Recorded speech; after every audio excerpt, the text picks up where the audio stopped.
شهر رمضان الذي أنزل فيه القرآن هدى للناس وبينات من الهدى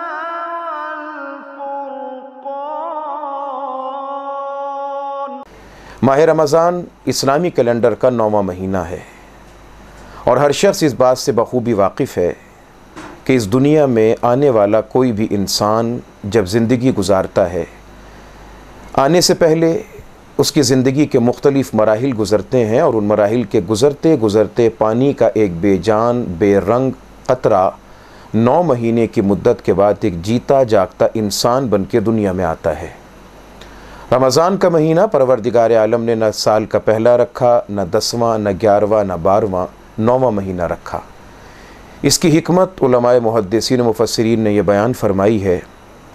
کہ 9واں مہینہ انسان کی تخلیق کے اعتبار سے ہوتا ہے کہ 9 مہینے میں ایک پانی کا قطرہ جیتا جاگتا انسان بنتا ہے۔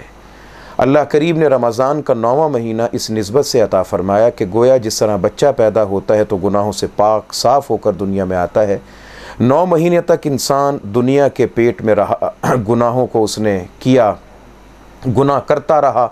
گناہوں کے دلدل میں پھنسا رہا، دھنسا رہا، لیکن اللہ کریم نے یہ 9واں مہینہ عطا فرمایا۔ اس 9ویں مہینے میں عبادت اور ریاضت اور اللہ کے سامنے حاضری کا شوق اور ذوق لے کر جب حاضر ہوتا ہے، اللہ کریم اس کے گناہوں کو معافی عطا کرتے ہیں، اور وہ اس 9ویں مہینے کے بعد یوں دنیا میں آتا ہے گویا جنم لے کر نیا پیدا ہوا معصوم بچہ جیسے گناہوں سے پاک ہوتا ہے، اس طرح سے پروردگار عالم اس بندے کو گناہوں سے پاکیزگی عطا کر دیتے ہیں۔ رمضان کا مہینہ آتا ہے، ہر شخص اپنے اپنے طور پہ اس کی تیاری کرتا ہے، اور تیاری کرنا اس کا بنیادی فریضہ بھی ہے، اس کا حق بھی ہے، مگر یہ تیاری تمام کے تمام صرف ظاہر تک محدود رہتی ہے۔ ہم کوشش کریں کہ اس تیاری کو ظاہر سے لے کر کچھ تھوڑا سا باطن تک لے کر جائیں۔ یہ تیاری کچھ تھوڑی سی اپنی اندرونی دل کی دنیا کو سنوارنے کی کوشش کرنے کے لیے بھی کریں کہ یہ رمضان جو اللہ نے دیا ہے یہ تربیت کا مہینہ ہے، پتہ کچھ نہیں، گردش لیل و نہار آتی ہے، ہر سال رمضان، سحری، افطاری، تمام چیزیں آتی ہیں، آئیں گی اور آتی رہیں گی،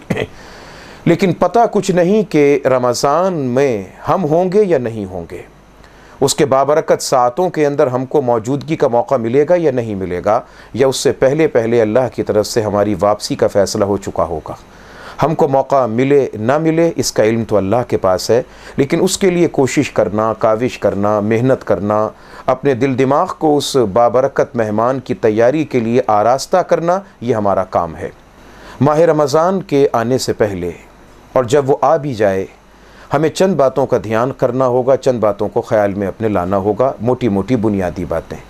تفصیلی باتیں اپنے اپنے مقام پر اپنے علماء کرام سے مسائل کے ضمن میں سماعت فرما لیجئے گا، پوچھ لیجئے گا، پوچھ کے اس مسئلے کو، اس ماہ رمضان کو گزاریے گا، جس طریقے سے بھی ہو اس کو پوچھیے گا اور پوچھ کے اس کو گزاریے گا، کسی بھی نوعیت میں بغیر پوچھے کسی چیز کو اپنے ذہن کے مطابق صحیح سمجھتے ہوئے عمل میں نہ لے کے آئیے گا، اسے پتہ کر لیجئے گا، اگر معلوم ہو صحیح ہے تو بہت اچھی بات ہے، وگرنہ آپ کی اصلاح ہو جائے گی۔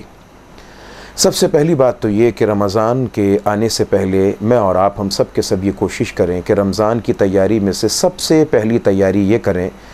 کہ اپنے بھائی بہن عزیز اقارب جس سے ہمارے ذہن میں، دل میں، دماغ میں کوئی بوجھ، کسی قسم کی کوئی نفرت، کوئی کدورت کسی زندگی میں آدمی رہتا ہے، کوئی لڑائی جھگڑے کا معاملہ ہو، پہلی کوشش یہ کی جائے کہ اس سے اپنے دل کو صاف کریں۔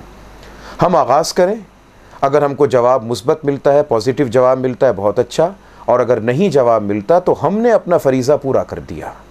ہم اپنے دل کے برتن کو صاف کرنے کے لیے لے جائیں تاکہ رمضان کے اندر جب اللہ کے دربار میں پیش ہوں تو ہمارا دل صاف ہو، اور اللہ کی طرف سے اس میں جتنی تجلیات و برکات آئیں وہ سب منتقل ہوتی چلی جائیں۔